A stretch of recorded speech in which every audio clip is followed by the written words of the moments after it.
Hey, how you doing?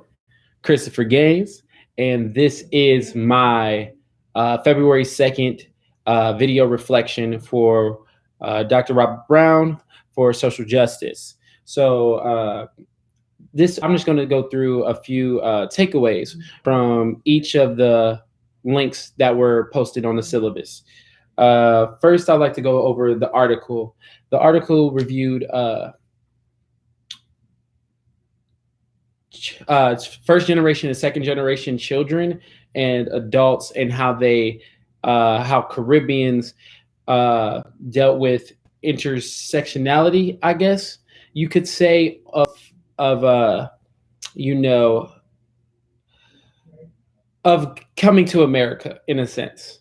Because I don't want to say that they're adapting to their environment or becoming American or something along those lines, because that's not the case. It's more of they're reviewing this first generation and how they reacted to coming to America, and the second generation, or how they viewed themselves as Americans because they're Black American, Trinidadian American, and these different ethnicities and things of that nature. So my takeaway was that just what I said. I was very surprised about the intersectionalities and what the communities thought of other communities. For example, in the reading from the Harvard Library, they telling us how they believe that we're kind of quote unquote laissez-faire as a Black American, quote unquote laissez-faire to our family and children life, and I took that as a slight. And it was just interesting that's you're always told, like, in a joking manner, that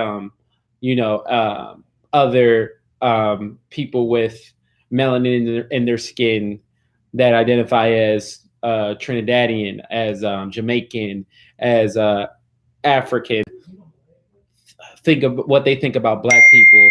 But the case is that I'm just surprised to read it. I'm surprised to read it. Okay. So moving on to the video. The video was interesting. It really discussed colorism and the discrediting of Black Latino. People get chastised for being. Yeah, what's up, bro? Hold up. Yo, can I get your Wi-Fi password? My shit just died while I was recording. Bet. Didn't get any of my video. Bet. Also, this is live, so you might as well say hi. So mine is 2023C. Yeah. My password is Seth Jackson with a capital S 132. Trey can help. 132. Yeah.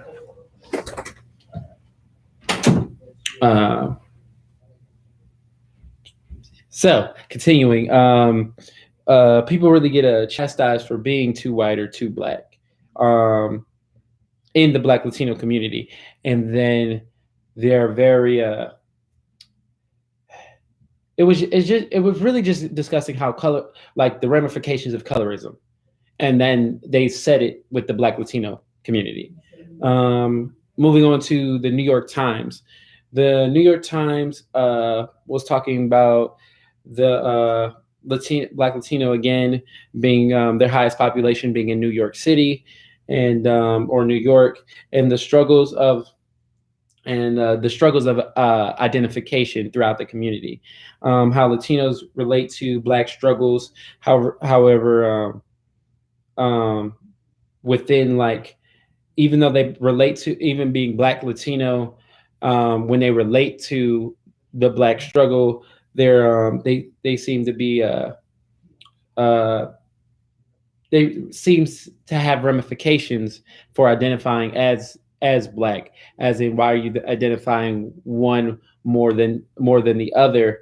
And because you're not, like, if you're a Black Latino, some people view you as Latino more than Black, and if you're Some others will view you as black more than Latino, and that seemed to be